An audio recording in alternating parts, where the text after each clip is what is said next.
Самс нэрхэн үндэстэй тийм нөлөөс 7 өнцгөн хамтлагсыг одоо байгаль орчит үйлдвэрлэлийн ажлыг том төлөвлөлт өсөж үйл шинжилгээтэй их танах банан төрөлийг зарцуулъя. Самс нөхрөнд үзэгчтэй тим нэмлэлээс 7 өнөгийн бям гарыг үзэж та бүхэндээ хүрдэг чухал сэдв хэлцүүлгийн энэ удаагийн дугаар эхлүүлэх боллоо. Тэгэхээр бид энэ удаагийнхаа дугаарыг Монголын ногоон намтай хамтран бэлтгэж байна. Тэгэхээр яг парламентд суудлын намуудын төлөөллийг бас өргөн оролцуулж бас үндсэн хуулийн өөрчлөлт бас улсын хурлаар хилцэгдэж байгаа зарим хууль тогтоомжийн асуудлаар ерөөхдөө асуудлыг хэлцэнэ. Тэгэхээр энэ удаагийн дугаарт маань Монголын ногоон намын ерөнхий нарийн бичгийн дарга мөнх хоёр, их орончдын нэгдсэн намын дарга Ганбат, Иргэний хөдөлгөөний намын дэд дарга Занаа, Монголын уламжлалын нэгдсэн намын дарга Батболд, бүгд найрамдах намын дарга Жаргал сайхан, Монголын ногоон намын дарга Бом ялгснаар уран оролцоод байна. Та бүхэнд бас энэ өдрийн мэндийг хүргэе. Тэгэхээр өнгөрсөн 7 хоногт бас улс төрд ерөнхийдөө бас бүх намын төлөөллүүдээс уулзлаа. Ерөнхийдөө намуудын үндсэн хуульд өөрчлөлт оруулах асуудал, давхар дээлд, сонгуул гэх мэт хуулийн зүйлүүд бас хэлсэн. Тэгэхээр яг үндсэн хуульд одоо өөрчлөлт оруулах зүй ёсны шаардлага нь байгаа юу? Энэ асуудал дээр бас байр суурь эхлэв явчихгүй. Монголын ногоон намаас бол үндсэн хуулийн тодорхой хэмжээний өөрчлөлт оруулах асуудлыг бүх албан нэрээр шийдэх ёстой гэсэн байр суурьтай байгаа. Ер нь үндсэн хуулинд оруулсан нэг өөрчлөлт байгаа шүү дээ. Дорцсон 7 өөрчлөлт гэж 1999 онд шинэ жилээс өмнөх нь хийчлээ шнэ усууч. Тэгээ энэ бол үндсэн хуулийн зэс бол 2000 онд энэ бол хууль зөрчсөн өөрчлөлт байна. Энэ одоо үндсэн хуулинд оруулсан 7 өөрчлөлтөд буцаа гэсэн шийдвэр гарцсан байна. Энэ асуудал өнөө хүртэл үеийн улсын хурлаас авч хэлцэхгүй дарагдуулаад байгаа нэгсэн тийм ээ. Үндсэн хуулийн зэсээр шийдвэр гарчдаг. Улсын хурл авч хэлцдэг. Ардын нам байна, арчсан намгаа аль нь ч хэлцэхгүйээс өмнө хүрсэн. Тэгэхээр бидний байр суурь яасан бол үндсэн хууль бол гэхдээ бүх хатамны дарж мөрдөх хууль. Энэ хуулинд оруулах өөрчлөлтийг зөвхөн улсын хурл биш бүх хатамнаараа хэлцэж байж шийддэг ийм зарчимд очих ёстой гэсэн байр суурьтай байдаг. Тийм учраас үндсэн хуулинд оруулах өөрчлөлтийг бол бүх хатамнаас хэлцэх ёстой. Ингэж үзэж байгаа. Ерөнхийдөө бол үндсэн хуулинд оруулж байгаа тэр нэг дорцсон 7 өөрчлөлтийг юусэн буцаах ёстой. Заагаад даруйг авч хэлцээд үндсэн хуулийн цэцэн гарсан шийдвэр бол зөв юм байна.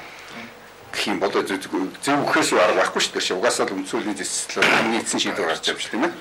Тэгвэл энэний дараа юу ярилцах вэ гэхээр ерөөсөө одоо тэр парламент сууж байгаа их хурлын гишүүн маань засгийн газрын гишүүн байх ёсгүй шүү дээ. Хуучин үндсэн хуулиар. Тэгэхээр шинэ засгийн газар байгуулагдах байх. Ийм зарчимтай явагдана энэ ч юм уу ямар нэгэн санал асуулгын удаад маргалдаад байх асуудал биш байхгүй. Ерөөсөө л хууль дүрмийн дагуу явах юм бол үндсэн хуулийн зэцийн 2000 оны шийдвэрийг энэ парламент авч хэлцээл дагж мөрдөхөөгүй гэдгээл дагж мөрдөхөөс байгаа байхгүй. Ягаад гэвэл үндсэн хуулийн зэцийн хайцсан шийдвэр. Ийм л зарчимтай ийм л хууль өргөцсөн орчин байгаа. Харамсалтай өнөөдөр улс төр хийгээд байгаа энэ хүчнүүд маань харахад янз янзын юм ярьж байгаас яг бодит байдал дээр улс төр чи юугаар дүгнэдэг ямар юм хийгээд ийн гэдгээр дүгнэдэг байна. Тэгээ улсын дээд чигээр гарцсан үндсэн хуулийн зэцийн шийдвэр гарцсан юм гэл дагж мөрдөхгүй гэл бүх намууд зогсоод байгаа парламент судалтай намууд. Одоо их хурлын гишүүдийг санаж л да 2012 оны сонгуул болохоос өмнө хөөх тэр одоо их хурлын гишүүн парламент засгийн газрын гишүүн байж болохгүй гэж ярьсаар байгаа сонгуульд орсон. Сонгуулийн дараа ялангуутаа шууд сайд бололгүй явчихж шээ. Энийг харагдуулж ирэх улс төрчдийг мөн харагдуулдаг юм. Тэр Жарсан да. Баярлалаа. Сая Бом яллагч даргын хэлсэн энэ үндслэлээр би бас нэлээд хэдэн дүгнэлтүүдийг хийлээ гэж бодож байна л да. Монгол улсын үндсэн хууль бол эрх зүйн хүчин чадал бүхий тулгай хууль юм аа. Түүнээс гадна эрх зүйн онлоороо бол үндсэн хууль бол нийгмийн гэрээ юм аа. За нийгмийн гэрээний онлоороо болох юм бол гэрээнд бол 2 3 тал нэгддэг тийм ээ. Тэгэхээр үндсэн хуульд заасныг заалт байдаг. Монголын төрийн эрх мэдэл нь Монгол улсад төрийн эрх мэдэл нь бүх ард түмний гарт байна гэсэн. Тэгэхээр бүх ард түмэн буюу тэр нийгмийн гэрээний нэг хэсэг нэг талыг үндсэн хуулийн өөрчлөлтийг хийх, ялангуяа тэр 7 өөрчлөлтийг хийхэд бол оролцуулаагүй. Энэ байдлаар бол нийгмийн гэрээний эрх зүйн зарчмыг бол зөрчиж байгаа юм. Нямд орж гончигд орж хоёр очиж одоо парламентыг төлөөлж суусан байдгийг. Тэгэхээр энэ хоёр бол үндсэн хуульд оруулсан 7 өөрчлөлтөө ямар шалтгаантай үндсэн хуультай нийцж байгаа үгүй юу гэдэг дээр өөрснөө тодорхой одоо ийм яг итгэл үнэмшилтэй баталгаа гаргаж чадаагүй нэг талаасаа тэгээд ер нь үндсэн хуулийн цэцгийн энэ их судлалын хуралдаан дээр энэ хоёр ялагдсан тий тэгээд дээрэс нь бол үндсэн хуулийн цэцгийн энэ их судлалын хуралдаанаас үндсэн хуулийн цэцгийн шийдвэр гарсан тогтоол гэж нэрлэдэг баха тогтоол гарсан. Энэ тогтоолын хамгийн чухал хэсэг нь болохоор зэрэг энэ үндсэн хуульд оруулсан өөрчлөлт бол хүчин төгөлдөр бусаа, хууль бусаа. Тийм учраас энэ шийдвэр гарсан энэ өдрөөс эхэлж даган мөрдөх ёстой, мөрдөх сугаа гэсэн ийм одоо тогтоол байдаг байхгүй юу? Гэтэл энийг бол одоо хүртэл биелүүлээгүй явж байгаа. Тэгэхээр нэлээд хэдэн шалтгаанаар үндсэн хуульд оруулсан 7 өөрчлөлт бол хүчин төгөлдөр биш ээ. Өнөөдөр бол энэ одоо үндсэн хуулийг өөрчлөе гэж ингэж ярьж байгаа нөхцөлд бол тэр 2000 онд гарсан үндсэн хуулийн их суудлын шийдвэрийг юуны төрөнд хүлээж авсны дараа өөрчлөх үгүй юу гэдэг асуудал яригдах ёстой гэж ингэж манай нам үзэж байгаа. Үндсэн хуулийн 7 өөрчлөлтийг ярихаас өмнө бид илүү анхаарал хандуулахыг байгаад байгаа. 7 өөрчлөлтийг хийх гээд байгаа одоо ингээд шахаад байгаагийн цаад утга санаа юунд байна вэ гэхээр дахиад үндсэн хуулийн 7 нөгөө өөрчлөлтийг буцааж байна нь бол үндсэн санаанаасаа илүүтэй дахиад үндсэн хуулийн 7 өөрчлөлтийг хийсэн тэр цэглэгээ буцаж очиж байгаа юм болчихсон. Ягаад гэвэл засгийн газар солихын тулд энийг хийх гэдэг шүү дээ. Анх үндсэн хуулийн 7 өөрчлөлтийг хийх болсон түүхэн момент хэзээ байсан бэ гэхээр 1996 онд Ардчсан холбоо засгийн газар байгуулах чадаагүй баг ингээд тархтаа үржсэн. Тэгэхээр одоо яалтч байхгүй юу улсын хурлын гишүүнээс засгийн газрын гишүүн байлгаж энэ засгийн газар бүрдүүлж нэг аргачлалыг болохоор болгосон. Нөгөө багуун ерөнхийлөгч байсан учраас хаагаад хориглоод янз бүр болгосон энэ түүхэн момент бий. Энэ агуулгаар ингээд харах юм бол үндсэн хууль гэдэг юм нь үндсэндээ хамгаалтгүй юм болчихжээ гэдгийг бол баталж байгаа нэг хэлбэр. Үндсэн хуулийн шүүх биш гэдэг нь юу гэж байгаа гэхээр үндсэн хуулинд тайлбар хийх субъект өнөөдөр хаач байхгүй, хуулиар заагдсан тийм субъект байхгүй. Энэ нь хин нэг одоо юу гэдгийг эрүү буюу бус хуулинд дээжүүх тайлбар хийж штэ. Нөгөө хуулийн гаргалгаа нэг талд ойлгохын тулд. Гэтэл үндсэн хуулинд тайлбар хийх субъект байхгүй л гэсэн байна. Үндсэн хуулийн шүүх байхгүй. Дараагийн момент үндсэн хуулийг бол парламентын гишүүдийн 3%-аар сольж болно. 3% нь хувилдаад хийхэд үндсэн хуулийг сольж болно. Одоо манай бомын төслүүд хэллээ шүү дээ, тийм ээ. Бүх нийтийн санал асуулгаар үндсэн хуулийг сольдог өөрчлөлтөд болох энэ механизм үүдээс хуульчилж өгөхгүйгээр энэ явахгүй. Энэ бүгдийг дүгнээд хэлэхэд юу гэсэн үг юм бэ гэхээр манай үндсэн хууль биднээсийн тэгж бодоод мөрөөдөөс тийм сайн сайхан хамгаалттай бүх юмыг зохицуулж байгаа мундаг хууль бол биш. Шилжилтийн үед яг юм гүйцэтгсэн, үүргээ хагасдаг гүйцэтгсэн одоо энэний ажил дууссан. Тэгэхээр үндсэн хуулийг биднээс өөрчилж энэ улс төрийн реформыг нэн дээр хийхгүй бол Монгол улс цаашаа бол явах аргагүй болсон. Энийг л хэлэх. Үндсэн хуулийн өөрчлөлтийн асуудлаар нийгэмд одоо хоёр туйлшрал яваад байна л да. Нэг хэсэг нь болохоор үнэхээр одоо үндсэн хуулийг өөрчлөхгүй. Тийм үү? Энэ ер нь бол их болгоомжтой хандаад энэ дээрээ ч одоо нийгмийн тодорхой хэсгийг татах тийм бодлого яваад байна. Нэг хэсэг нь болохоор бүрэн солих стайл гэж одоо үзээд байна л да. Төрөө занаа дарах хийс. Үндсэн хууль бол үүндээ нийгмийн бүхий л талыг оролцуулсан нийгмийн гэрээ гэж. Тэгэхээр нийгмийн гэрээний гол одоо эцэд нь ардан байдаг. Ардан энэ анхны үндсэн хуулийг одоо манай 92 оны үндсэн хуулийг батлагтаа маш удаан хугацаанд ярилцаж ард нийтээрээ зөвшөлдсөж ингэж байжээж түүнийг одоо баталсан. Тэгэхээр энэ үндсэн хуулийг өөрчлөх эрх нь үнэхээр ард түмэнд л хадгалагдаж байгаа. Тэгэхээр хэрвээ үнэхээр Монгол улсад өнөөдөр үндсэн хуулийг одоо өөрчлөх тийм цаг хугацаа шаардлага тулгарсан гэж бодож байгаа бол үнэхээр ард түмнээр л одоо хилцэж тиймээ зөвшөлдсөж ард нийтээр зөвшөлт хүрсэн тохиолдолд үүнийг одоо эхлэх хэрэгтэй. Тэрнээс биш өнөөдрийн энэ манай эрх баригчдын энэ барьж байгаа бодлого шиг төрийн ордны хаалттай хаалганы цаана байжгаад одоо нэг комисс байгуулсан нэртэй ард түмний өмнөөс одоо өөрсдийнхээ эрх ашигт нийцүүлээд энэ үндсэн хуулигээд агуу том одоо нийгмийн том гэрээр үгээ үндсэн одоо юу одоо хууль руу халтаж болохгүй гэсэн байр суурьтай байна. Тэгэхээр 60 сая дараагийн хувьд ерхэд яг энэ үндсэн хуульд энэ өөрчлөлт оруулах зүйлс нэр шаардлага байгаа юу?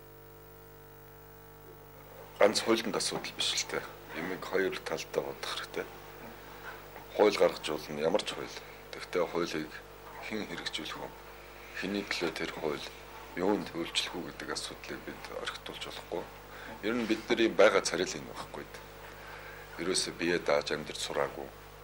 Сүүлийн 70 жил коммунизмын үед бол сэвэ орон бөгөөд зөвл топод улсаас бидний ажиллаж амьдрах, бодох, санах, идэж уух бүх юмыг шийдэжсэн. Өөрөөр хэлбэл 70 жил морин усан толгойг юм шиг л явлаа шүү дээ. Одоо ингээд яг жинхэнэ утгаараа төрөө өөрсдөө өхнүүлээд улс орноо өдөртнө гэхээр чаддаггүй. За нэг хууль гаргачихдаг, нэг хуулиа хэрэгжүүлдэг хүн байдгүй, хуулиа хэрэгжүүлэхээр аргачлал байдгүй. Тэгэхээр энэ юутай холбоотой хүнтэй л холбоотой. Бид өнөөдөр арчлалыг яриад 23-4 жил болж байна. Хүмүүсийг хараад хахад их янз янзын ойлголттой байдаг юм билээ. Зарим нь арчлалыг үзэн ядах жишээтэй. Зарим нь арчлалыг дэмждэг, зарим нь арчлалыг ойлгодоггүй. Зарим нь энэ арчлалын үйл явцад оролцдоггүй. Ийм л харагдаж байгаа байхгүй дөрвдөрхөл. Тийм учраас ер нь цаашдаа улс төрийн намууд одоо манай иргэд энэ арчил хүний эрхчлөө тусгаар тогтно. Энийхээ төлөө хүн болгон сэтгэл зүрх нь зөгтөг болох хэрэгтэй юм аа. Энийг бий болгож чадаагүй нөхцөлд мянган хууль засаад, мянган хүнээс солио, даргаа солио, засгийн газрыгаа солио юм өөрчлөгдөхгүй.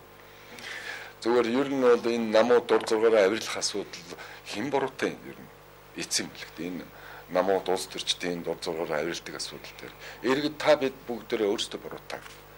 Сонгуул болохоор нэг хүний өмнөөс сонгуульд очиж хүний өмнөөс саналаа өгж байгаа юм шиг царай гаргадаг. За тэгээд саналаа өгөхөөр нэг 3 төгрөгийн хуушуур нэг шил архиар саналаа очиж өгчдөг. Тэгээд тийм хямдхан үнэтэй гарсан улс төрчд маань мэдээж хямдхан улс төрийн бодлого явуулна шүү дээ. Таарсан. За тэгээд бид нар ерөнхийдөө нэг том дутагдал бий. Тэрний өгөхөр одоо 1990 оноос хойш иргэн болгон хөдөлмөр хийж өөрөөсдөө тэжээж ажил амьдралаа авч явж ад жаргалтай хэрэгчлөөтэй амьдрах ёстой гэдгийг ойлгоогүй явж ирсэн. Нэг л төрөл солигдчих юм бол нэг нөхөр гарч ирэл биднэрт одоо баахан дэвтгүүд хэмж тарааж өгөө сайхан амьдрна гэж бодвол тийм л зорилгоор сонгуульд оролцоод байна шүү дээ. Тэгээд тэрийг ашиглаад нэг хэдэн хүн гарч ирээд зөвхөн өөртөө яаж хөрөнгөтэй болох мөнгөтэй болох тэрний төлөө улс төрийн үйл ажиллагаа явуулж байна шүү дээ. Тий. Тэгээд энээсээ ард түмэн болохоор юу гэж боддог вөхөр энэ улс төрчдөөс залхаж гин гэж ярьдаг. Гэхдээ хүн өөрөөсөө бас залхаж болохгүй шүү дээ. Тэгвэл би энэ улс орноо шинчилж, өөрчилж, улс орноо хөгжүүлэхэд ер нь яаж оролцсон болоо? Би ер нь яагаад энэ муу хүмүүсийг сонгуульд дэмжиж үгэдсэн болоо? Яагаад ерөөсөө тэрийг боддоггүй? Тэрийг ерөөсөө боддоггүй. Асуудал энэ дээр. Одоо энэ чинь 21-р зуун дэлхийн ертөнц ямар хурдтайгаар хөгжиж байна. Тэгэхээр бид энэс хоцроод байгаа байхгүй. Бид их муухай харагдаад байна өөрсдөө. За зөвхөн манай үндсэн хууль гэж ярих гэдэг бол бид нар нэг тийм мууч үндсэн хуультай биш. Зөвхөн энийг хэн хэрэгжүүлж гэнэ үү гэдэг дээр л асуудал байгаа. Тэрнээс ерөнхийлөгчийн засаглалтай орнуудыг харалтаа бүгдээрээ зампраад балраад дуусч шít. Тэнд Ирак байсан Саддам Хусейн хязгааргүй эрэхтэй нөхөр байхгүй болсон. Энд Лив байж Каддафи байхгүй болсон. Одоо энд нөгөө Украины ерөнхийлөгч байж байна. Бас байхгүй. Ерөнхийлөгчтэй орнууд асар их хэмэл гарч байна. За одоо энэ хятадын коммунист байж байна. Бас намынхаа хурлыг хийж чадахгүй сар хурлтлаа шүү дээ. Хамгийн сүүлчийн хурлаа. Дээр дөрөө ороод. Одоо бас л дээрээсээ ялзраад эхэлсэн. Авилгалд өртсөн бүх дэд дарга нар нь. Тэгээд ингээ харах юм бол бидний хувьд бол тийм ээ бид нар дутагдал байна. Гэхдээ бид нар харьцангуй бас тэр дутагдлаа ярьж гэн, тэрийг хэлцэж гэн. За зарим нь жавхтаа шийдэж чадахгүй ч юм байна. Гэхдээ нэг сайн тал нь бид нарыг тэрийг ярьж гэн. Ил тод. Тэгвэл хятад энийг ил ярьж чадчихэв үү? Лив дээр ил ярьж чадсан юм уу? Чадаагүй шүү дээ. Тийм учраас бид нар бас бүх юмыг шууд үгүйсгэнэ гэдэг бол хэцүү. За өнөөдрийн үндсэн хуулийг зөрчих асуудлыг Монгол Ардын хувьсгалт нам төр барьж байхдаа л энийг хийгээ тавьсан шүү дээ. Ер нь бол өөрсөндөө тааруулж өөрсдөө засгийн газрыг гарт авахын тулд. Тэгвэл тэрнээс хойш өдөө хүртэл явсан. За одоо сонгуул болох гэж байна. 2 жилийн дараа юу хат амьдралч хурдан явж байна. Тэгвэл өнөөдөр мэдээч хэрэг засгийн газрыг сөрөг хүчин намууд нь яаж боснуулах уу, унах уу, тараах уу гэж бодож байгаа. Тийм учраас энэ үндсэн хуулийн өөрчлөлтөд тайлбарлуулаад гүйд өгчий. Тэгээ аль болохоор эмх замбраагүй бол даваачин сунгуулаар бид нар ялна гэд нэг хэсэг нь бодоод ах шиг байна л да. Тийм учраас энэ асуудлыг тэр байр сууриас шийдэд хэрэггүй баха. Энийг засгийн газар өнөөгийн засаг төртэй холбоод хэрэггүй. Энэ завхарлыг бүх намууд сууж байгаад ухамсартайгаар 2016 оноос ерөөсөө бидний сүүлийн 23 жил гаргасан алдаа дутагдлыг 16 оноос одоо ингэ цэглэе. Цэглэе. Сонгуулийн хууль байж байна. Энэ үндсэн хууль 7 зөрчлүүд чинь байж байна. За тэгээд намуудын хууль байж байна. Ерөөсөө энэ аж ахуйн нэгжийн хууль татвар түрээсээс эхлээл байж штэ. Одоо жишээ нь би нэг юм их гомдод. Би одоо 70-80 сая доллар дотооддоо үйлдвэр барьж штэ. 3 жил барьлаа. Өчнөө татвар төлж. Тэгтэл өнөөдөр change гэдэг нэртэй нөхдөө хятадуудын мөнгийг Монголд авчирч угааж штэ. Яан хятадууд хэвлэл нэг машин ачаад явуулцдаг нөгөө мөнгөний нэг change аваад нөгөө ноолууд түүхийд чинь бүгдийг аваад улсад нэг төрөний татвар төлөхгүйгээр аваагаар авчиж байна. Нэмэгдэх шин гэдэггүй. Ажлын байр нэмэгдэггүй. Монгол улсад техник технологи хөгжил дэвшид орж ирдэггүй. Тэгэхээр бид одоо энэ хамгийн наацхын жишээ зөвхөн энэ үндсэн хуулиудаас гадна энэ жирийн аж ахуйн нэгжийн хуулиуд бүх юмыг эргэж харах цаг болцсон юм байна. Тэр нөхөр хин дуртай нь өнөөдөр бизнес хийх үү? Хин дуртай юм хийх үү? Тэгвэл энийг яах ёстой? Тийм ээ? Ингээд ярих юм бол мэдээж энэ хуультай холбогдлолтой юмнуудыг өнөөдөр бид ганцхан үндсэн хууль яриад нэмэргүй шүү дээ. Энийг бүр актуалны том хүрээнд суурьтайгаар хэлцэж ярилцчих шийдэхгүй л за бид нар одоо энд өнөөдөр үндсэн хууль өөрчлөлт ярьсан чинь маргааш их хурл дээр очиод хуулиа өөрчлөх зүг гэж нөгөө парламент бус намууд чинь тийг зөвлөж чинь одоо хуулиа өөрчилчих. Хинж тэхгүй байхгүй. Өнөөдөр бид нарын нэг олзуустай юм юу гэхээр Монгол улсын ерөнхийлөгч ямар ч байсан ардсан намаас тавигдсан. Тэр хүн дутагдaltaй байж болно. Ямар ч байж болно. Гэхдээ тэр хүний цэг одоо чиг зориг хандлага бол арчил хүний эрхчлөө. Тус хардагдана. Ямар ч байсан. Тэр хүн тоталитар систем эсрэг явж байгаа. Тийм ерөнхийлөгч би ойлгож байна. Тийм учраас тэр ерөнхийлөгч байгаа дээр 16 он хүртэл энэ манад болохгүй байгаа хууль тогтоомжууд энэ үндсэн хуулиуд бүгдийн гартаа барьж аваад бүх намуудаа бөөгнүүлж аваад энэ асуудлуудыг нэлээд уралдаар суурьтай хандаж шийдэх хэрэгтэй. Тэгэхээр ингэжлээ л одоо яг хуу зарим орон нутгийн тэднүүдээ яг иргэдийн төлөөллийн хувьд улаан бүлгийн дарга бас нэг сонирхолтой мэдээлэл хийгээд авсан. Энэ бас ерөөдөө бусад намуудыг шахаад ерөөдөө одоо яг парламент барьж байгаа намууд цаашдаа ингэж зүтгэж чинь яг хүрээлтийг бий болгож байгаа гэсэн бас юм харалт төрөөд юм л да. Энэ инквал даргын хэлсэн үгэн дээр бас тайлбар хийхэд. Хүний эрдэнэ тий зүгээр яг хуу тэр парламент судалгаа намуудын тухайн асуудлыг нь би дараа нь яриа. Одоо эхлээд болохоор тэр нөгөө сонгуулийн хуультай холбоотой асуудлыг яриа л да. Тэгэхээр өнгөрсөн 12 оны сонгуул улсын их хурлын бол орон нутгийн сонгуулийн хуулиудыг ингээ хараад тахт бол үнэхээр ер нь бол сонгуул болохоор л манайхан нэг 200 гэр бүл түүний тойрсон 200 мянган хүний амьдралыг тэтгэх гэж байгаа юм шиг сонгуул өгдөг штеп. Одоо сонгуулийн хууль нь өөрөө өөрсдөө сонгуулах өөрөөр хэлбэл тэр одоо аль нам гихгүй ер нь л эрх барьж явах хэвээр улс төрийн эрхийг эдийн засгийн эрхийг давхар барьж явах хэвээр тийм бүр заяатай төрсэн юм шиг хэдэн хүмүүс л өөрсдөө сонгуулах гэж юм хууль хийдэг. Энэ нь юугаараа илэрдэг вэ гэвэл нөгөө үндсэн хуулиар заасан сонгох эрх нь хамаагүй их зөрчигддөг. Энийг бол сонгуулийн хууль нь хийж өгдөг. Тухайлах юм бол гадаадд оршин сууж байгаа монголчууд бол сонгуульд сонгох эрх нь бол хаагдсан байдаг. Яагаад хаагдсан байдгүй гэвэл сонгуулийн хуулинд бол гадаадд суугаа иргэд бол өөрийн биеэр ирж сонгуулаа өгөх ёстой. Хаана байдаг Америктэй бол Вашингтонд ч юм уу тийм ээ солонгос ёстой улсын үлд ч юм уу. Тэгэхээр зэрэг Вашингтон Сөүл рүү явж яадаг тэр 200-300 мянган иргэн бол ямар ч боломж байхгүй. Тийм учраас сонгох эрхийг баталгаажуулсан хууль гэж хэлэх ямар ч одоо баталгаа байхгүй болчихж байгаа. За нааша цаашаа томилтоор явж байгаа иргэд бол бас сонгуул өгөх эрхгүй болчихж байгаа 30 хоногоор хязгаарлаад өгчдөг.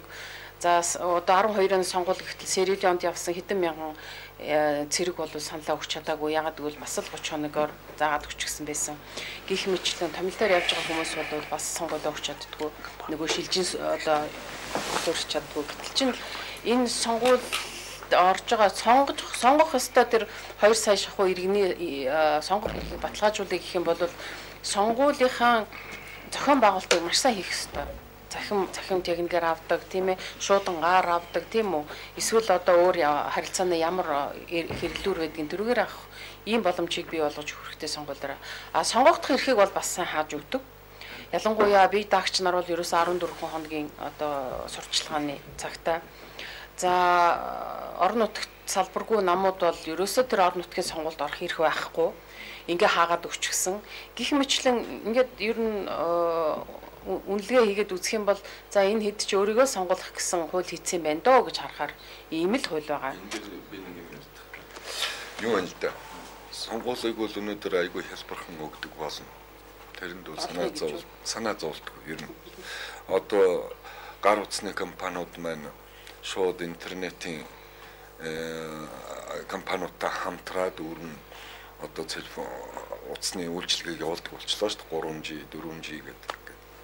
Тэгэхээр энэ 3G 4G-гээр явах вөхөр ямар ч хүн дэлхийн аль ч өнцгт байсан шууд мэйл явуулж болно, шууд мессеж явуулж болно, өөрийнхөө баталгаажсан бүр хурууныхаа хаятай юу гэж явуулж болно. Тэгм учраас тэр сонгуулийн дүнг цуглуулах нь нэг тийм хэцүү биш. Одоо цагт бол нэх мөнгө зарах шаардлагагүй болцсон шүү дээ ер нь бол. Тий. Шууд гар утсаар дамжуулаад шууд тийм ээ. Шууд гар утсаар дамжуулаад саналыг өгдөг болчихно. Одоо бол хэцүү биш. Тэр ч үедээ мөнгө өнөөдөр гар утастайгаа явж байгаа дэлхийн айлч банкнаас ч мөнгийг гар утсаараа гуйвалдаг, шилжүүлдэг үйлчилгээтэй болчиход байна шүү дээ. Энэ дээр энэ хэр баталгаатай вэ? Би одоо тэрийг ярих гэж байна. Тэгэхээр энэ дээр санаа зовлтгүй. Сонгуулийг яаж өгөх бол нэг тийм асуудал гарахгүй. За дараа чи нэг асуудал мэдээ нийгмийн итгэх доогуур байгаа. Иргэд бол улс төрийг бас их сайн ойлгоогүй.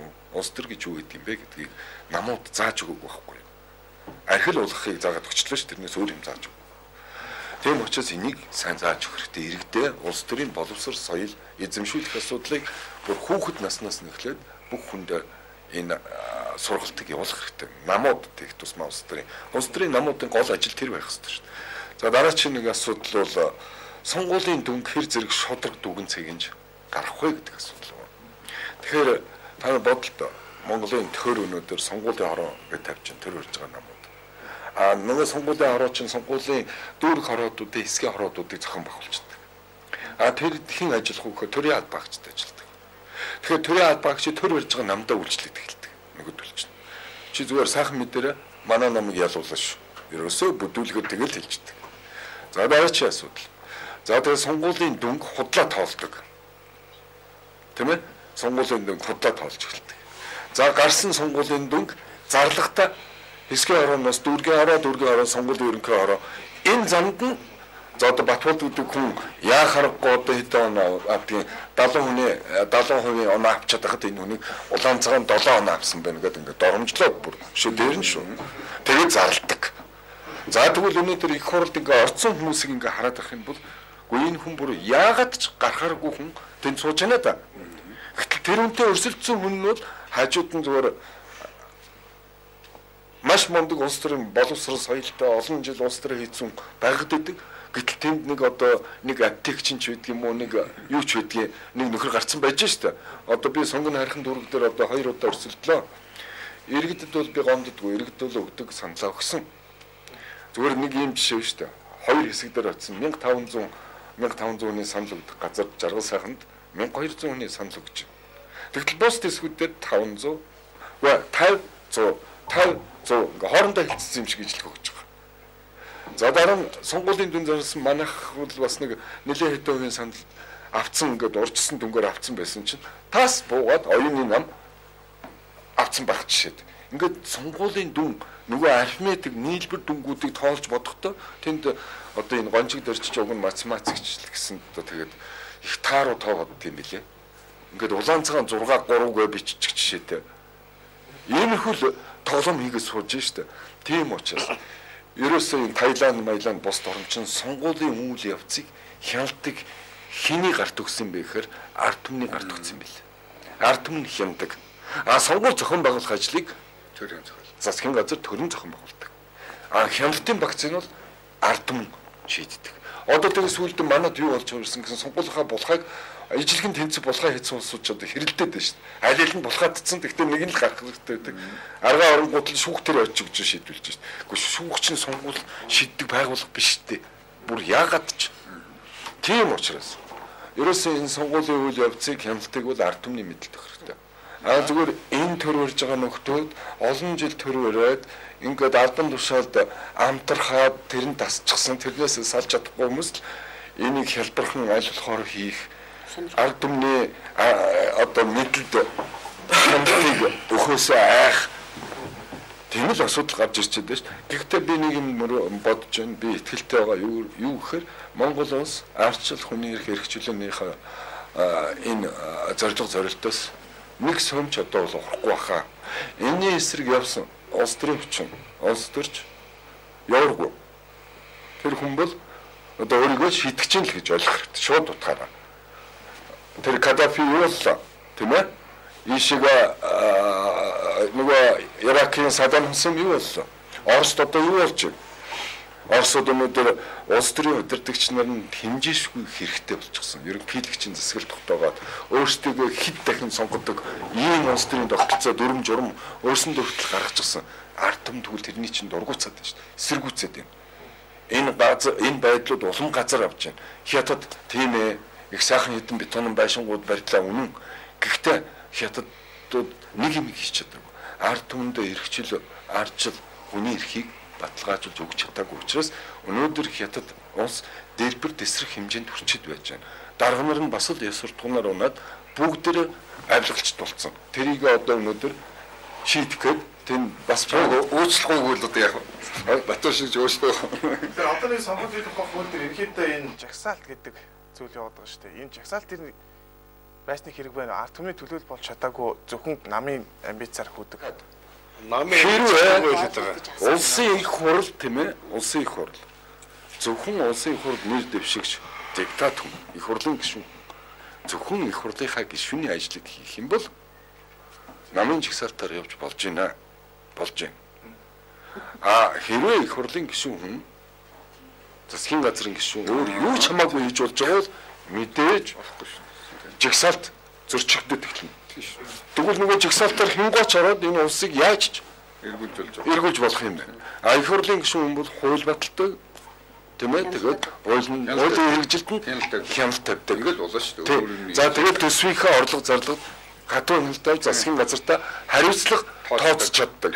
Өнөөдөр Японы засгийн газар баг жилд нэг засгийн газар огцордог шүү дээ. Ер нь тэгтээ бол тэнд бол тэр нэг тийм чухал үйл явдал биш амьдрал юм. Энэ хүн ажил хийх боломж өгсөн. Итгэлийн тухай ярьлаа. Итгэлийн тухай ярихад бол ийм шүү дээ. Одоо энэ нийгэмд өстө маш чухал болсон толгомдод байгаа 3 хуулийн асуудлаар энэ эрх баригчид энэ улсын их хурал жилийн өмнө шихүү комисс гаргацсан байна. Үндсэн хуулийн өөрчлөлтийн асуудлаар, улс төрийн номуудын хуулийн өөрчлөлтийн асуудлаар, сонгуулийн нэгдсэн хуулийн өөрчлөлтийн асуудлаар. Тэгэхээр өнөөдөр жил болцсон байхад улс төрийн бусад одоо намууд битгийл ард түмэнтэйгээ нэг ч удаа төвшилцээгүй шүү дээ. Ярилцааг байна, хилцээг байна. Эндээс ч л одоо хамгийн түрүүнд энэ нийгмийн энэ бүх одоо нийгмийн эдисийг бүрдүүлж байгаа энэ нийгмийн байгууллагуудын чинь болгоомжлол, ард түмний чинь болгоомжлол, үйл итгэлцэл эхэлж шүү дээ. Жохом үндсэн хуулийн тухайд бол жохом яг юг яаж өөрчлөх гэж байгаагаа бүх нийгмээр маш нарийн ярьж ээж, бүр томьёол хилцэж, бүр томьёоллоо гаргаж ээж, үндэсний зөвшөлтөд хүрчээж дараа нь тэр улсын хурл руу орж батлуулах хэрэгтэй байхгүй. Гэтэл энэ нөхдүүд ерөөсө хаалттай тэндээ нэг комисс байгуулсан, өөрсдөө тэр тухайд байдаг, тийм ээ? Бүлэн говны хөрөө үндсэн хууль. Тэр бол яг тэр бүр дараагийн болж байгаа байхгүй. Ер нь эдгээр чи яг л ийм шатаар л одоо яваад байгаа шүү дээ. Сайн та нар хамгийн сүүлд тэр арчилсан намын ерөнхий нарийн бичгийн дарга оюун дээр ирсэн. Тэгэхэд бол тэр энэ бидний ярьж байгаа асуудлаар бол тэр хүн шууд байр суурь илэрхийлсэн шүү дээ. Нийгэмд ийм асуудал байгаа юм байна. Улс төрийн парламентын бус намууд мөн одоо нийгмийн иймэрхүү асуудал байгаа юм байна. Энийг манай комисс гараад ерөнхийлөгчийн одоо санаачсан хуулийг хилцээ явж байгаа. Тийшээ уламжлал гэж хэлж байгаа байхгүй юу? Гэтэл эн чинь аль эртнээс гэлсэн тэр жилийн хугацаанд бүх ард түмнээрээ яриад хэлэлцээд зөвшөлдсөд бүр тэр юуг яаж өөрчлөх гэж байгаа маш тодорхой томьёолд хүрээд тэгээ их хурал дээр яригдах асуудал байхгүй юу? Намын хууль дээр бусад бас парламент суудлага бас улс төрийн намуудын бас үзүүлэлт бас тусгал ёстой зүйл баг тийм. Энэ бол ард түмнийхээ санал бодлыг хизээч Сайн мэснэрхэн төстэй тим нөлөөс 7 өдрийн өмнө Одоо байгаль орчит үйлдвэрлэлийн ажлын том төлөөлөл гэсэн үг юм. чиглэлтэй их санаач банан төрөлийг бүтээгдэхтэй. Яасан гэхээр одоо энэ арчилсан төр одоо ямар байх хэвээр. Эний чинь бол үгүй хийсэн. Хууль тогтоох засаглал, гүйцэтгэх засаглал хоёрыг хооронд нь олж утгаж нэг одоо нэг монолит бүлэглэлийн эрх ашигыг хамгаалахад одоо яг бэлэн болгосон. За түүнээс гадна одоо энэ ард иргэд маань одоо төлөөллөөрөө дамжуулан улс орноо удирдах энэ эрхийг алга хийсэн. За урд нь бол ингэдэг басаа. үнэлэхүй олонхоор бол одоо асуудлыг шийдвэрлэнэ гэдэг байсан чинь жирийн олонхоор болсон. Жирийн олонхоор гэхээр одоо 50%-аас одоо нэг дээшл байдаг. 50 нэмэх 1. За ингэхээр одоо нөгөө 50%-аас нэг чүчүүд дээшээ байдаг. За тэрнийх нь одоо нэг талаас нь чүчүүд дээшээ байвал одоо шийдвэр гаргадаг гэхээр яг үүндээ бол одоо энэ ард түмний энэ төлөөллөөрөө удирдах ёсыг цөөнхөрөө шийддэг юм систем бий болсон. За тэгээд түүнээс гадна одоо энэ одоо тогтолцоо чинь сүүлдээ энэ бүлэглэлийн одоо нийгэм бүлэглэлийн дарангуул гэдгийг одоо бий болох ийм юмнэл үндсээ тавьсан шүү дээ. Тэгээ энэ хөгжин хөгжсөөр өнөөдөр одоо юундаа хүрч яах нэхэр олон намын тогтолцоод одоо ардчилсан нийгмийг одоо байхгүй болгоё гэдэг л огх үргэлжлэл төрсөн. За тэгээд энэ өнөөдөр олон намын одоо тогтолцоог байхгүй болгоё гэж яг ингэж ярих байсан гэдгийг бид нар харж л байсан. За энэ парламентод суудлаггүй намууд гэж одоо өнөөдөр ярьж байна. За энэ намууд маань өнөөдөр парламентод суудлаггүй байгаа болохоос биш цаашдаа бол одоо ямар байхыг бол хинч мэдэхгүй шүү дээ. За тэгээ парламентод суудлаггүй намууд бол одоо юу ч хийдгүү учраас одоо татан буулгаж байна гэж ингэж ярьж байна. А гэтэл намууд юу хийх вэ? Юу хийх ёстой вэ гэдгийг нийгэмд бол ойлгох байсан байна. Намууд гэдэг бол юм идэх ёстой, ууж идэх ёстой, завших ёстой гэдэг ойлголт бол том намууд бий болсон юм байна.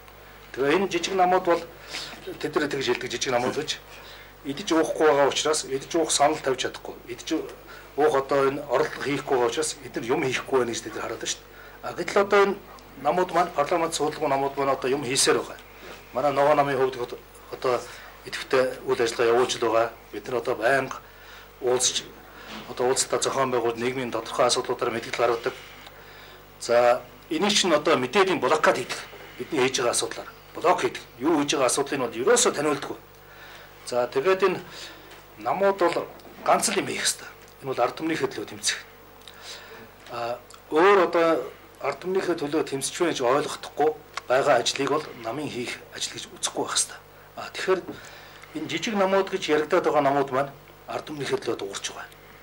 Тэгэхээр намуудын хийх ёстой ажлыг хийж байгаа. Тэгвэл том намууд маань ууж идэх улс орноо сүнөх ажил хийж байгаа болохоор тэд нар маань одоо намын хийх ёстой ажлыг хийхгүй байгаа байхгүй. Тэгэхээр бид нар татан буулгах ёстой биш юм аа. Тэр одоо намын хийх ёстой ажлыг хийхгүй гэмт бүлэглэлийн хийх ёстой ажлыг хийж байгаа энэ бүтцүүд бол харин татан буулгах илүү үнэтэй юм аа. Тэгээд бол тэр үндсэн уулын тэр дордохын 7 өөрчлөлт гэдэг чинь яг өнөөдөр бол одоо гэмт бүлэглэлүүдийн үйл ажиллагаа чөлөөтэй явуулах үндсийг тавьчихсан. Арчилсан нийгмийн одоо үндсийг босноосон ийм л юм болсон юм да.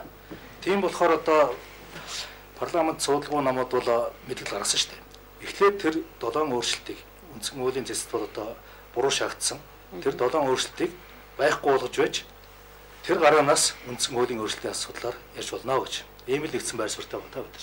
Бас энэ чухал сэдвийг хилцүүлэх маань бас цаг бас төхөж байна. Тэгэхээр бидний хилцэж байгаа асуудал дангас ингэж хилцээд бас дуусах асуудал биш ээ. Тийм учраас олон нийтийн санал асуулга бас нийгэмд бас шатны хүмүүсийн дунд хилцэж байж, он удаан хилцэж бас энэний үр дүн бас гарах байхаа гэдгийг бас нэвтрүүлгийн энэ үеэр бас хэлж байгаа. Тэгэхээр бас нэвтрүүлэг дуусч байна. Тэгэхээр бас бүх намын төлөөлөлд ирэхэд энэ хилцэж байгаа асуудалтай холбоотой товчхон байр суурийг хэлж явчих. Тэгэхээр помолагч тараас эхлэе явчих. Ер нь нөгөө намаас ямар байр суурьтай нөхөр үндсэн хуулийн зэс тэр гарсан шийдвэрийг одоо хэлцээ. Тэгмээд орсон 7 өөрчлөлтөд буцаа. Эндээс одоо гарааныхаа эхлэлийг хийя. Үндсэн хуулийг өөрчлөхгүй гэдэг одоо энэ баг бүх намуудын үнэтэй ойролцоо саналтай багш байна. Улс төрийн намын тухай хуулийн асуудлаар ирэхдээ улс төрийн намын тухай хуулинд бол одоо бидний тавьж байгаа санал бол тэр хатуу гишүүнчлэг гэж яриад шүү дээ. Нэг намын гишүүн болчоод тэгээ намынхаа өмнө үүрэг хүлээдэг. Зүгээр намын сул гишүүн байж болно. Намынхаа өмнө үүрэг хүлээдэг. Намын аппаратаар ажиллаж байгаа гишүүд нь жинхэнэ хатуу гишүүнчлэг намынхаа үүрэг хүлээгээд явдаг ийм зарчимл орхон үндсүүлээ зөрчихгүй шүү дээ. Ямар ч нэг хүн хэдэн ч нам гишүүн байж болно. Гэхдээ тухайн намынхаа өмнө үүрэг хүлээхгүй. Одоо Америк дэмжиж явдаг шиг л дэмжиж гишүүн маягаар асуудлыг шийдэж болно гэж ойлгож байгаа. Намын одоо санхүүжилтийн асуудал байна. Намын сонгуулийг болоод төрөө санхүүжүүлж явах хэрэгтэй. Тийм ээ. Өөр улс төрийн намын нийт сонгогч байгаа нэгээс илүү хувийн санал авсан намуудыг бол санхүүжилтийн төр харилцаж явах хэрэгтэй. Бүх намууд нэгдсэн нэг санхүүжилттэй байх хэрэгтэй. Өөрөөр том нам гэж хэлээд би хамаг самбарыг авчдаг биш. Хамаг телевизээр гардаг биш. Бүх нам яг л нэг л санхүүжилттэй ижилхэн энэ санхүүжилтийн хүрээнд сонгуулийн сурчлагыг явуулдаг. Хяналтын асуудал мэдээж ардтамд өгөх ёстой. Ийм байр суурьдыг илэрхийлж байгаа Монголын намаас. Яг ер нь бол би зүгээр бодож ин л да одоо нэгэнтээ ингэж явцсан. 10 6 он бол бидний хувьд бол эр шинжилтэй он байх хэрэгтэй. Нийгмийн эдийн засгийн амьдралыг, улс төрийн амьдралыг. Тэм учраас тэрэнд бол намууд бүгдээр хариуцлагатай 16 он ортол энэ өнөөдрийн яриад байгаа энэ бүх сэдвээр тэгээд их тусмаа Монгол улсын ерөнхийлөгчийг суулгаж байгаа. Энэ асуудлыг нэлээд сайн олон талаас нь мэтгэлзэж шийдээд тэгээд яг хэдэн оноос энэ зүйлүүдийг одоо эхлүүлэх үү, байранд нэрж тавих уу гэдэг асуудлыг шийдэх хэрэгтэй болов гэж бодож байгаа. За дээр нь яг хуу манай энэ иргэд бас энэ улс орныхаа хөгжил дэвшил их орныхоо төлөө сэтгэл зүрхээ зохиолдог болох хэрэгтэй. Тэгэхгүй бол одоо бүгдээрээ л 3 төгрөгөл олохын төлөө л өдөр шимгөө. Өөр юу ч сонирхох болцсон байл. Тэм учраас иргэдийг яаж их орон сэтгэлдээ төлөвшүүлж авах вэ гэдэг асуудал. Яаж сонгуульд идэвхтэй бүгдийг оролцуулдаг болох вэ? Яаж өөрийнхөө үзэл бодлоор одоо сонгуульд оролцдог, саналаа өгдөг болох вэ гэдэг асуудлыг бас шийдэх хэрэгтэй юм байна. За дээр нь сонгуулийн хувьд бол яг хуу сонгуулийг хяналтын багцыг үл ерөөсөө арт түмэн олон нийтийн байгууллагын мэдлэг ёо. Энэ төр барьж байгаа намуудаас салгаж авч. Зохион байгуулах ажлыг тэд нар хийдэг юм байгаа. Дөрөв замаагаа хэлжсэнээр тэр гадаад байгаа иргэдэд саналаа өгч чадахгүй юм гэж байна. Тэд нар уг нь хамгийн амархан саналаа өгч байна. Бүгдээрээ смартфон туул смартфоныхаа номерыг бичээл баталгаажуулаад хурууныхаа хийг тавиад машин саналаа ганцхан мессеж идэл ингээд сонгуульд оролцож чинь тэр нэг хэцүү юм биш. Харин тэрэн дээр нь хяналт тавь шалгах үнэхээр дорж өгч үү туяа өгч үү гэдгийг шалгах жагаад тэрийг олон нийтийн байгууллага бөгөөд ард түмний төлөөлөлтөд нэг тийм байгууллагууд бий болгож төр байгууллагуудыг тэгээд хяндаг шалгадаг ажлыг хийх. Ийм л болж чадах юм бол Монгол орн маань одоо жинхэнэ арчилсан орн болно доо. Мэдээж энэ арчилсан хөгжлийн явцад бол бид нар суралцах, олох, мэдэх асар их юм байна. Бид нар энд суралцж байна. Одоогоос 15, 20 жилийн өмнө хүмүүсийн ярьж исэн юм. Өнөөдөр хүмүүсийн ярьж байгаа юм хоёр бас их өөрчлөгдсөн шүү. Тийм ээ? Зарчмын асар их өөрчлөлттэй болж эхэлж байгаа. Бид нар ч бас хөгжиж байна, хөгжихгүй. Жохон зовиртой, удаан, хэрүүл маргаан, арчаагүй явдлууд ихтэй. Тэрэндээ айгүй их цаг барах ийм маягаар явж байна. Тэгээд одоо энэ ногоон намын бом ялагчийг би харин шүмжлээ. Энэ нөхөр ерөөсөө энэ Улаанбаатар хотын иргэдийн тухай ерөөсөө ярихгүй байгаа. Утааны тухай ерөөсөө ярихгүй.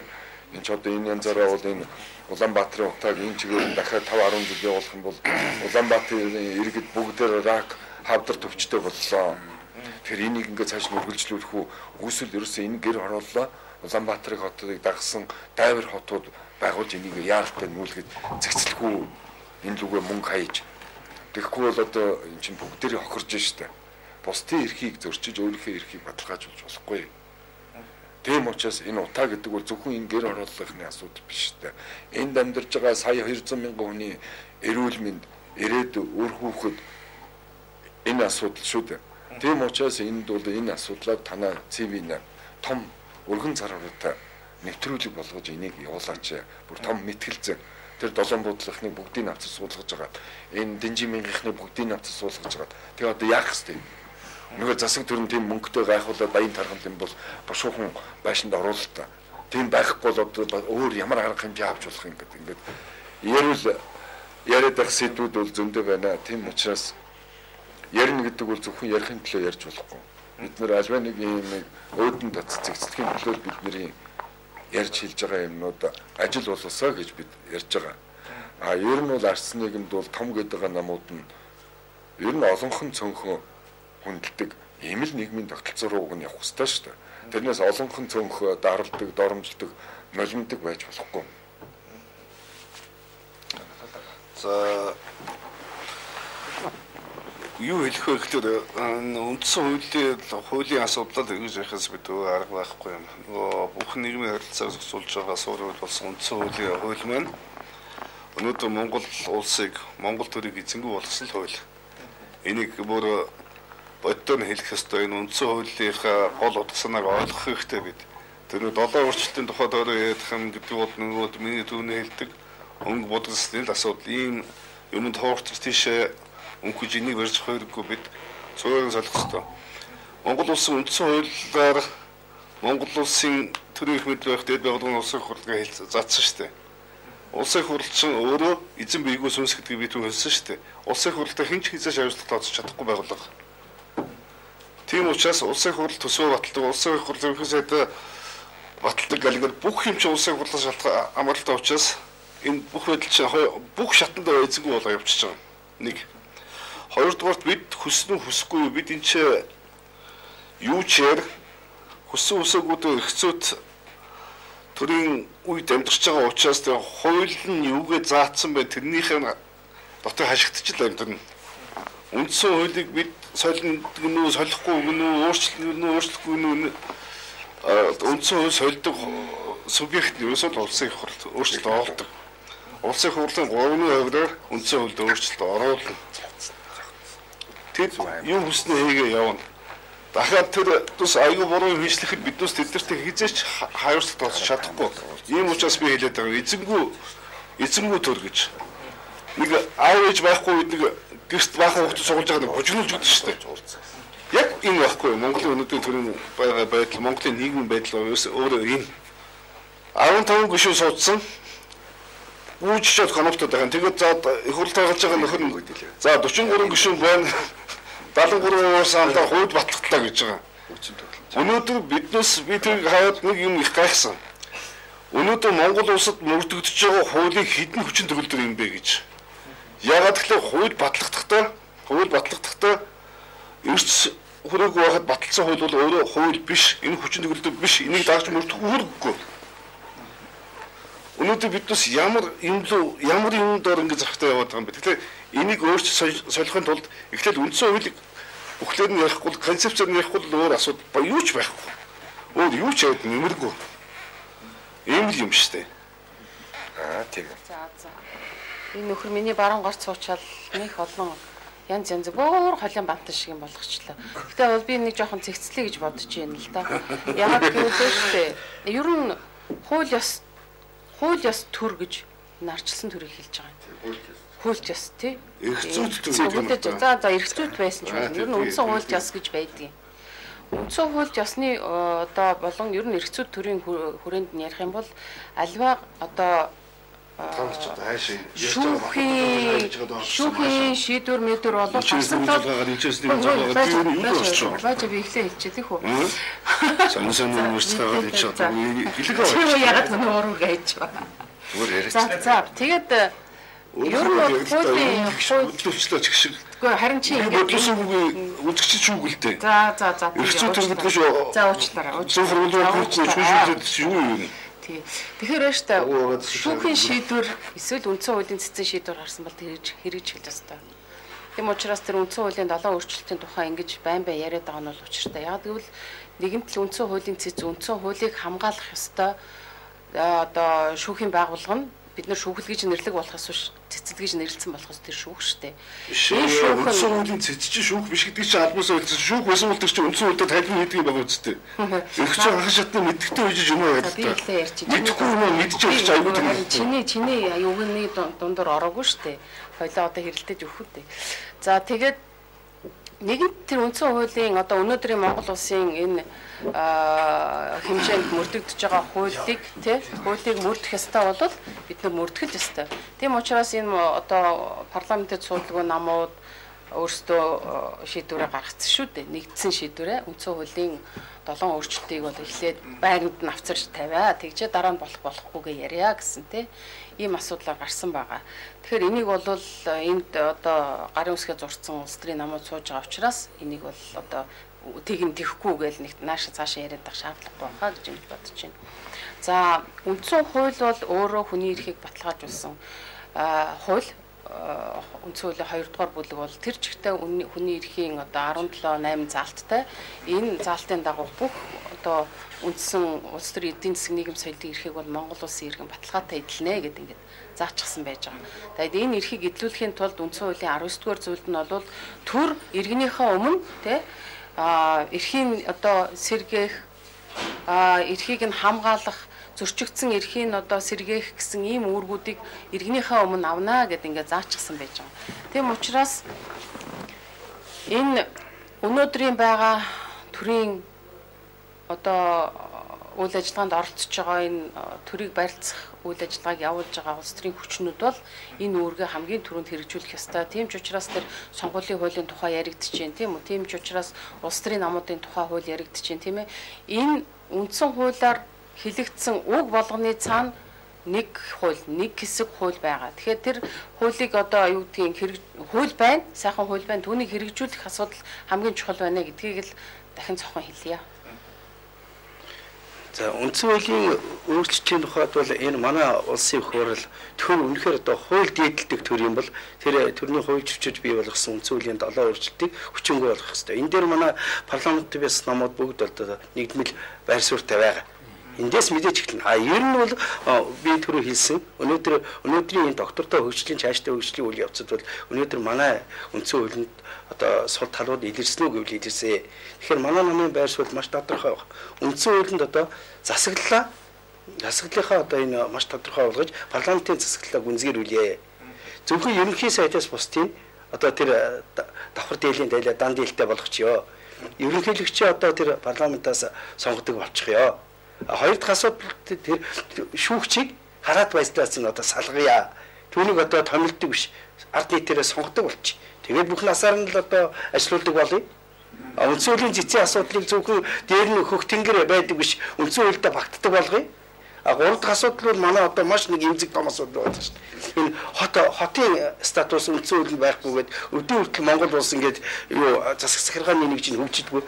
Тэгэхээр хотоос гадна энэ бүсчилсэн хөгжлийн энэ асуудлыг бас бүс гэсэн ойлголтыг энд оруулж ирмээр байгаамаа.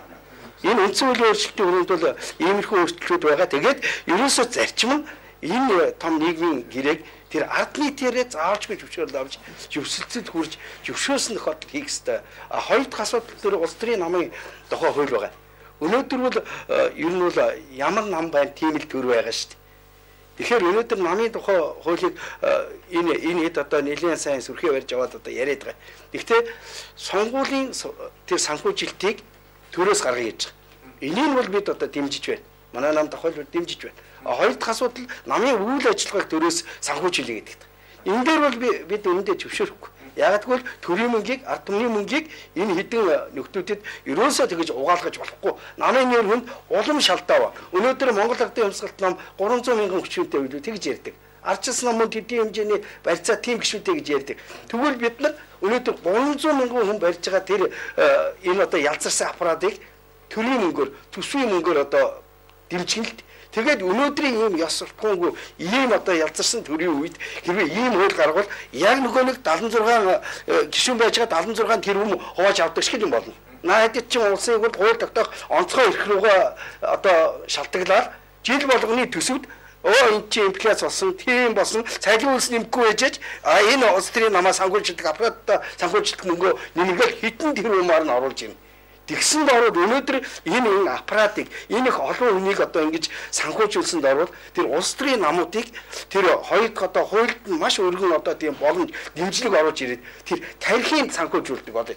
Улс төрийн нам чинь энэ улсын хөгжлийг тодорхойлогч, бодлогыг тодорхойлогч, чиглүүлэгч ийм л одоо нийгэмд үүрэгтэй иргэний нийгмийн байгууллагч. Тэгэхээр энэ төр чинь өчнөө улс төрийн намуудад хийх юм байгаа. Энэ улсын одоо хөгжлийн асуудлууд, төсөл хөтөлбөрүүд ийм л олигтойхон шиг санхүүжүүлээд өгье л доо.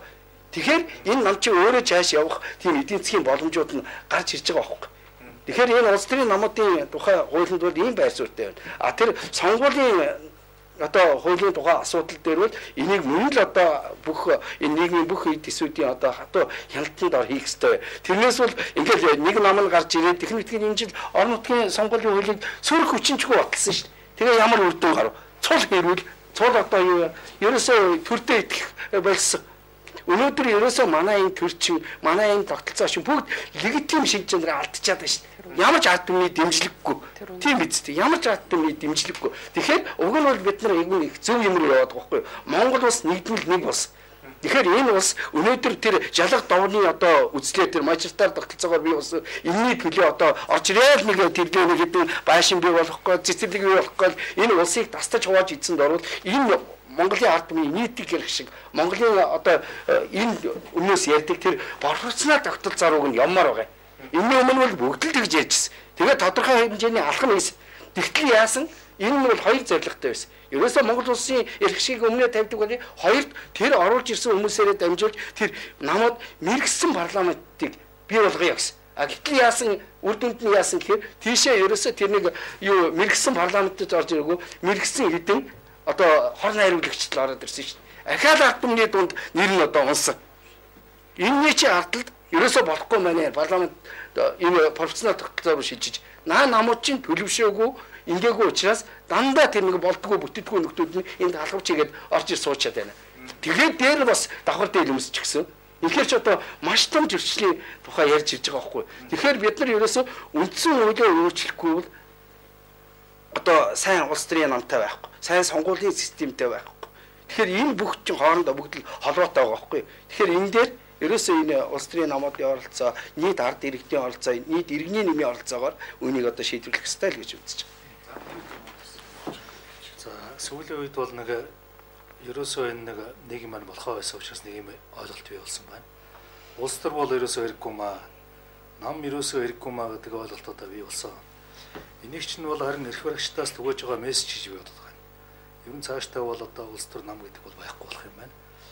Улс төр гэдэг бол ер нь үйл ажиллагаа шийдвэрүүдийг ерөнхийд нь зохицуулах ухаан. За политик гэдэг бол янз бүрийн хүрээнд хэрэгждэг тийм ээ. За энэ үгний чинь бол үүсэл нь одоо грекээр бол одоо хот улсыг хэлж байгаа юм шүү дээ. За хамтаараа амьдрах ухаан буюу энэ улс төрийг байхгүй болгочих юм бол одоо Монгол улсын үндэс алдагдана. За энэ арчилсан нийгэмд ард түмэн төлөөллийн арчлаар дамжуулж улс орныг удирдахад одоо яаж оролцох вэ гэвэл намаар дамжуулж оролцдог. Ямар ч одоо арчилсан улс орнд ийм байгаа. За хэрвээ нам байхгүй болно гэх юм бол яг үүндээ одоо тэр нэг дарангуул руу орно. Олон намын тогтолцоод арчилсан нийгмээс нэг бүлгийн ноёрх болт дарангуулт одоо тогтолцоор шилжнэ. Тэгэхээр одоо ард түмэндээ хандаж одоо юу хэлмээр байна гэхээр энэ улс төр гэдэг чинь бидний хамтаараа амьдрах ухаан юм шүү. Өнөөдөр яг жинхэнэ улс төрийн оронд бол одоо неоколониал, геноцид, апартеидыг хэрэгжүүлдэг нэг юм захиалгатай юм явж байгаа. За жинхэнэ улс төрийн намын оронд бол одоо гэмт хэргийн бүлэглүүд явж байгаа. Тэгэхээр ард түмэн энийг ойлгоод жинхэнэ улс төр Монгол оронд бий болоосаа, жинхэнэ нам Монгол оронд бий болоосаа л гэж одоо ингэж ард түмэн маань одоо ойлгох их сайн байна. Өөрөөр хэлбэл улс төр хэрэггүй, нам хэрэггүй биш. Улс төр хэрэгтэй, нам хэрэгтэй. Монголын төлөө улс төр хэрэгтэй, Монголын төлөө нам хэрэгтэй гэж ард түмэн ойлгосоо гэж би ингэж бодож байна. За тэгэхээр их хүмүүстэй бидний хилцэж байгаа асуудал ерөөхдөө бас нэлээд том асуудал байгаа. Тэгэхээр бид энэ асуудлыг шатны байгууллагын томоохон хилцүүлгүүдийг удаадаар зохион байгуулж ерөөхдөө бас үр дүнг харах байхаа гэж бодож байна. Тэгэхээр бид нэр энэ удаад улс төр тэр дундаа парламент суулгын намуудын ерөөхдөө үзэл бодлыг ерөөхдөө та бүхэндээ хүргэлээ. Цаашид бид бас улсын хурал засгийн газраас гаргаж байгаа бодлого үйл ажиллагаанд ерөөхдөө парламент суулгын намууд бас ямар бодолтой байгаа талаар санал хүсэлтийг бас энэ одоо ийм нэвтрүүлгээрээ бас шашаат болгон хөргөж явах болно. Та бүхэнд бас баярлалаа. Цаашид бас манай телевизд бас хамтран ажиллаарай. Ямар нэгэн санаа оноо байвал бас бидний бас дуу хоолой болж та бүхний өмнөөс бас олон нийтэд мэдээлнэ гэдгийг бас хүргэе. Бас студид ирсэнд баярлалаа.